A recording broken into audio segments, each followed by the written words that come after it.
Oke guys, welcome back to Crypto Indonesia bersama gue Toshi, di mana kita akan membahas segala sesuatu yang berhubungan dengan cryptocurrencies dan blockchain.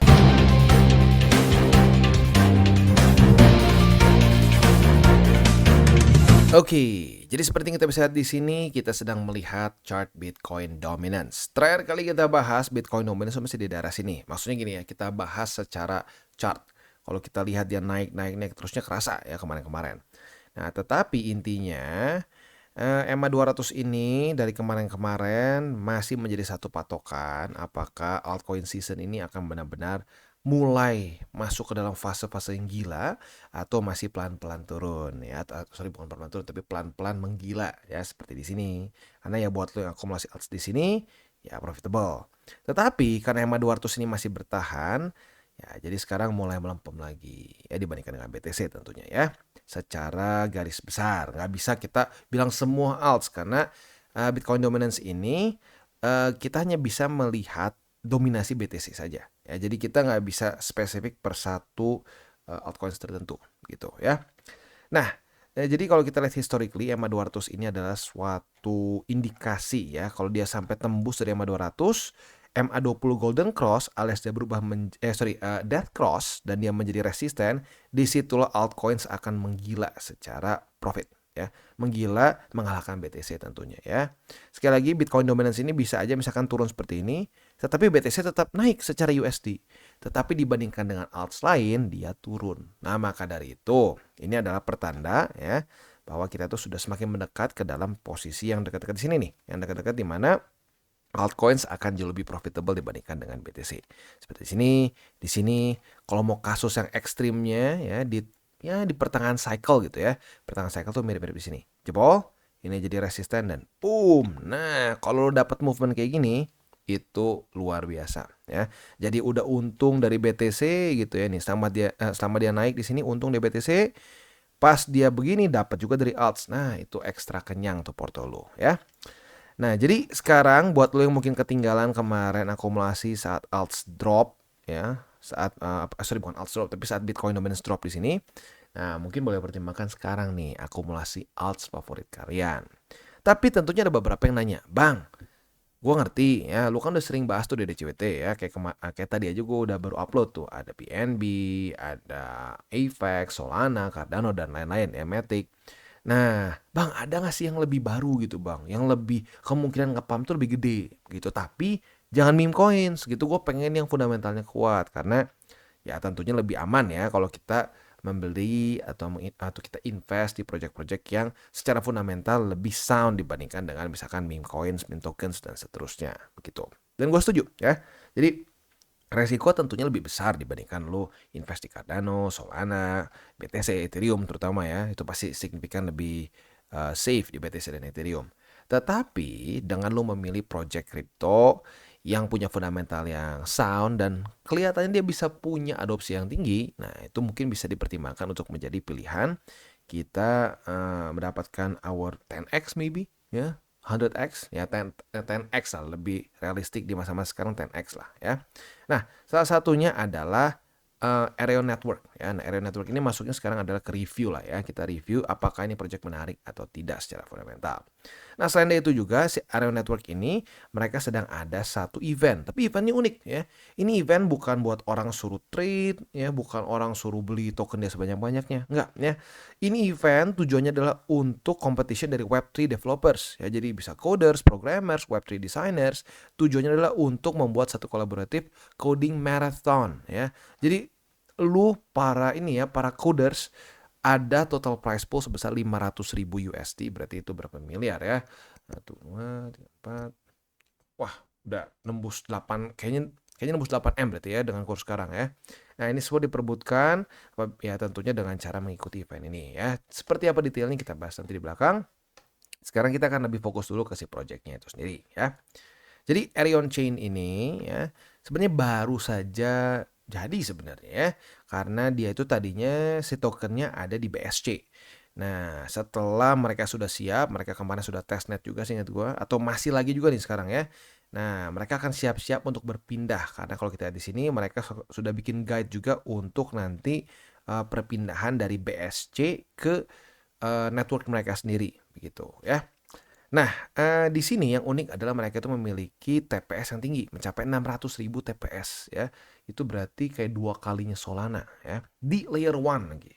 Nah, selanjutnya mereka juga menggunakan satu algoritma yang mereka bikin lagi, walaupun sebenarnya proof of area ini kalau gua baca tadi ya, ini seperti DPoS atau delegated proof of stake, tapi ada ekstra lagi ya mekanisme tambahan supaya bisa lebih safe ya.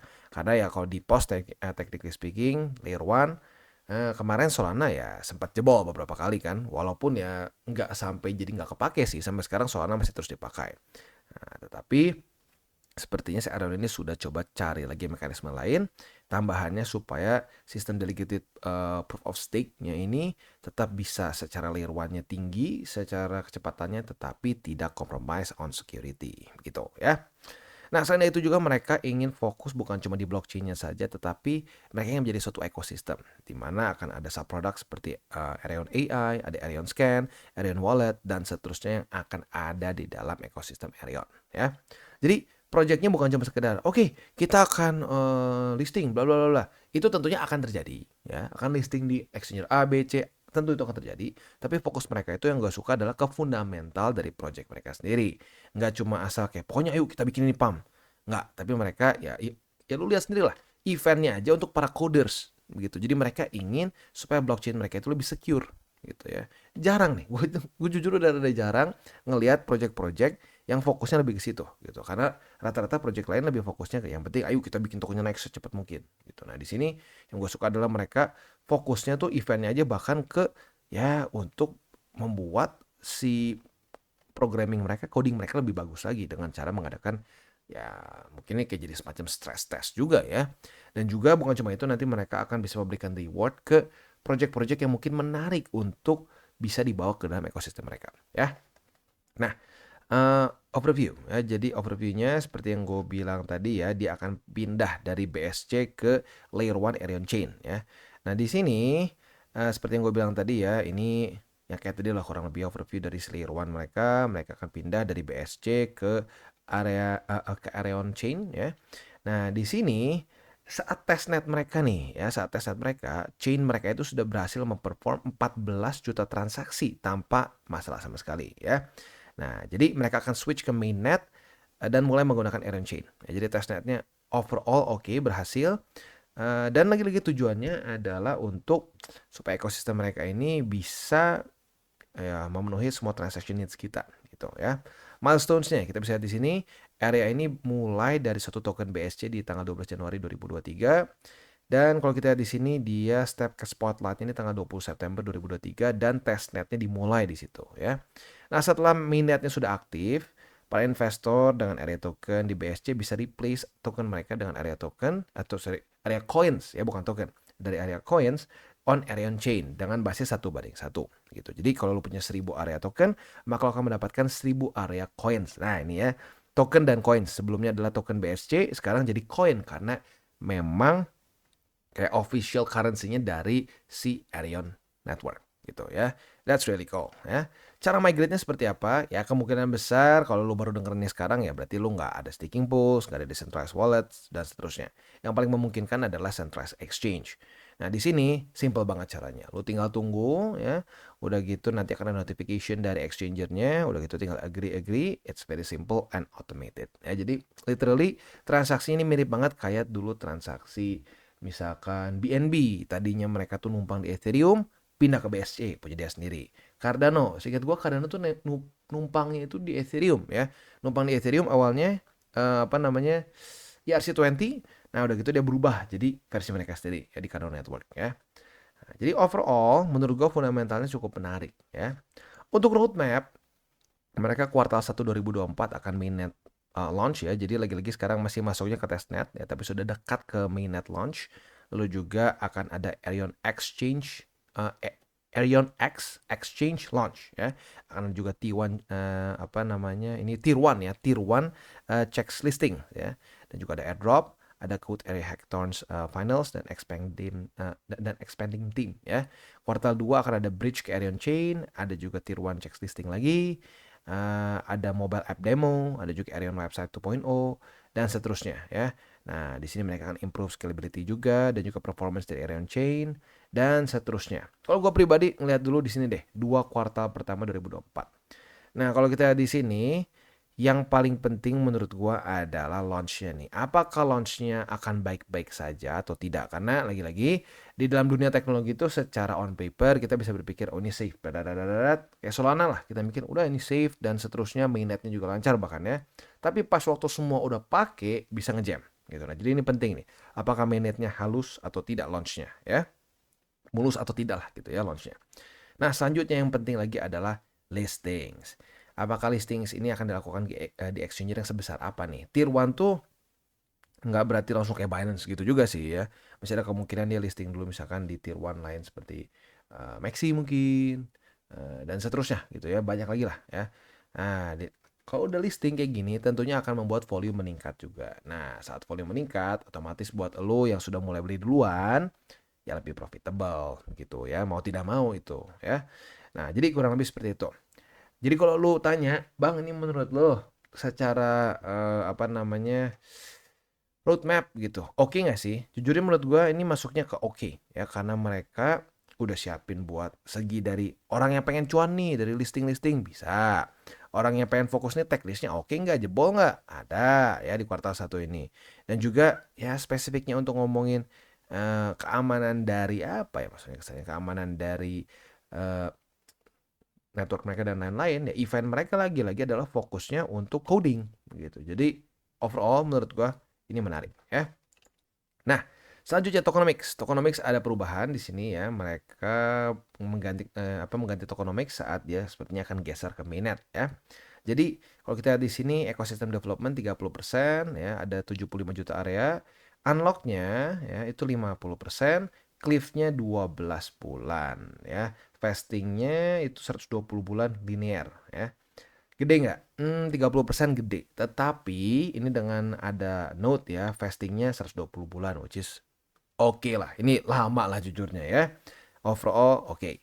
Community 20% ya, berarti 50 juta area. Ini 60% unlock, cliff-nya 12 bulan, vestingnya 60 bulan. Oke, lumayan lama lah, lumayan lama ya. Backers 10% ya 25 juta token, unlocknya 0%, cliff-nya oke, ini gue setuju ya. Backers ini kan ngambil 10%, gede nih sebenarnya ya. Tapi langsung lanjut ke vesting nggak ada unlock ya. Jadi langsung vesting 120 bulan. Jadi in theory para ini ya masuknya sebenarnya kasarnya investor gitu kan ya. Orang-orang yang ngeback dari awal. Dia nggak akan punya apa namanya hak untuk ngebanting dulu di awal gitu ya. Jadi di sini mereka semua akan ada vesting secara linear 120 bulan. That's good ya. Tim basically kondisinya sama seperti Backers tetapi vestingnya hanya 48 bulan saja. Ya dibilang jelek sih enggak, tapi not the best lah ini ya. Kalau gue sih berharapnya ini si bulan vestingnya lebih panjang lagi, mirip-mirip kayak Backers. Tapi ya nggak tahu, mungkin tim juga perlu ya ada keperluan biar bisa menjalankan kewajiban mereka mungkin ya. Public sale. Nah, public sale ini 10% akan di-unlock saat launch ya. Berarti 25 juta akan langsung masuk ke market di waktu bersamaan. Nah, ini mungkin waktu dia pertama kali di-unlock, ini spesifiknya kapan gua nggak lihat nih kapan ya. Mungkin buat lo yang pengen lihat lebih detail silakan bisa masuk ke ininya mereka ya, ke si tokenomics mereka yang baru di sini. Nah, kalau kita di sini ini ada potensi ini bisa mungkin sedikit drop ya karena 10%. Tapi lagi-lagi ini tergantung dari si projectnya sendiri. Tuh. Kalau projectnya misalkan mainnetnya jalan dengan baik, semuanya sesuai dengan roadmap, menurut gua sih harusnya nggak akan langsung kebanting ya. Oke, listing dan equity 10% ya, ini mirip-mirip kayak yang di sini ya. Company reserve, ini 10% juga ya. Overall, menurut gua tokenomics-nya oke ya, dibilang dia super duper bagus juga enggak ya, tapi apa maksudnya kayak wah sempurna ya nggak ada yang sempurna lah, bisa dibilang tokenomics yang almost sempurna tuh ya BTC dari awal semua harus mining sendiri, tapi arguably untuk that even works aja it's a bit of a miracle di awalnya ya. Nah ini lebih ya oke lah masuknya ya. Bukan yang kayak paling bagus yang pernah gue lihat, tapi tentunya masih banyak yang jauh lebih kacau. Ini overall oke ya sekali lagi maksudnya overallnya oke. Nah, selanjutnya kita langsung masuk ke mereka tuh nanti kan ada swap di sini ya. Salah satu yang kita bisa pakai. Ini bentuknya masih testnet. Buat lo yang pengen coba silakan bisa cobain pakai. Mereka juga ada wallet ya. Wallet ini otomatis kerjanya ya literally like wallet aja ya. Mungkin kayak apa namanya, kan Phantom punya wallet sendiri ya untuk interaksi di dalam ekosistem mereka. Cardano punya wallet sendiri ya. Ada Mithril, ada apa lagi tuh ya, ada beberapa lagi yang lain. Nah, ini mereka punya juga sendiri Arion Wallet namanya ya. Oke, selanjutnya kita akan geser ke ya ini ya hadiah 500.000 USD. Tapi ya tentunya lagi-lagi ini bukan event kayak wah lu beli nanti akan dapat prize pool bla bla. Enggak, ini literally untuk para developers ya. Jadi memang kayaknya ini salah satu hal yang gue suka justru ya. Ini menunjukkan bahwa mereka memang cukup komit terhadap perkembangan dari ekosistem mereka itu sendiri ya. Nah, kalau kita di sini ya akan hadiahnya itu adalah bentuknya dalam prize pool dan juga grants ya. Nah, di sini kita bisa men-showcase our talent ya, tentunya talent dalam Web 3.0 ya. Dan apabila cukup menarik, kita bisa mendapatkan funding gitu. Ini rada mirip kayak dulu Solana ya. Solana juga ada funding sistem seperti itu. Ada Solana, ada Apex, di mana mereka mengadakan event ya. Nah, apabila proyek kita menarik, dia bisa kasih dana buat kita supaya di apa ya, bukan di approve tapi di develop di network mereka begitu ya. Nah, selanjutnya juga kalau kita di sini untuk si Arion apa namanya chain technology ini. Nah, ini mengintroduce participant ke Arion Chains unique proof of area consensus mechanism. Nah, jadi di sini mungkin dia akan kayaknya nge-stress test di sini ya. Nge-stress test di sini apakah si di testnet ini oke atau tidak ya, kurang lebih seperti itulah ya. Nah, setelah itu akan ada final event di Istanbul di mana hackathon ini akan conclude ya dengan offline event di Istanbul sekali lagi ya. Nah, ini finalisnya akan bisa men-showcase dan mempresent idea mereka ke members of press dan juga VC yang ada di venue ini sendiri ya. Siapa yang harus join ini? Tentunya lagi-lagi yang berhubungan dengan ya coding, developers dan lain-lain ya, Web3 developers, designers, coders yang lebih tua daripada 18 tahun. Jadi harus di atas 18 tahun ya. Nah, di sini akan ada beberapa tracks-nya. Ada NFT dan gaming, ada tools, apps, and infrastructure, dan juga DeFi and DAO ya. Nah, di sini tentunya akan ada pembagian dari 500.000 itu gitu. Nah, itu akan dibagikan ke 3, mungkin kalau bahasa olahraga itu kayak cabur lah ya, cabur ini gitu ya. Oke, jadi kurang lebih seperti itu gambarannya. Dan juga bisa dibilang nih ending dari review gue. Overall menurut gue yang paling gue suka dari si Arion Network ini adalah mereka nggak cuma sekedar kayak oke, kita bikin event yang penting hype udah gitu nanti kepam tokennya. Nggak. Tapi ya event mereka fokusnya adalah mensolidify network mereka sendiri. That's good. Dan yang kedua, dia sudah testnetnya overall doing good ya. Sudah sampai terjadi transaksi itu berapa ya tadi itu ya. Transaksi itu sudah mencapai nih 14 juta transaksi with no issue ya. Nah, tapi lagi-lagi saat dia switch ke mainnet kita harus lihat nih apakah berhasil atau tidak, which is itu akan dilakukan di kuartal 1 2024 ya. Nah, jadi lagi-lagi ini bisa menjadi satu solusi yang menarik buat kita yang berpikir bahwa gini nih, oke, gue udah siapin nih di alts yang kita udah biasa sering dengar ya, Cardano, Apex, Solana, dan kawan-kawannya ya. Nah, tapi gue pengen nih ya, gue mungkin dengan portofolio spot gue yang lebih kecil lagi lah gitu, misalnya gue sediain mungkin 2%, 3%, atau mungkin 5%. Nah, gue akan masukin ke project yang menurut gue nih punya potensi ya, fundamentalnya bagus ya, tetapi masih belum launch. Nah, kebayang nggak sih kalau ini punya sukses sama kayak misalkan kita ambil aja Cardano gitu ya. Eh, Cardano kita nggak usah bilang dari awal banget lah ya, kita Cardano. Wah, ini chartnya bahkan belum sampai ke sebelumnya ya. Ya lu bisa coba cek lah ya. Atau Ethereum deh yang udah pasti panjang nih. Lu kebayang gak sih kalau lu beli Ethereum gitu ya. Waktu dia itu di awal banget sebelum dia launch mainnet gitu ya. Berarti anggap di sini nih ya. Dia beli di sini. Boom. Berapa ribu persen gitu.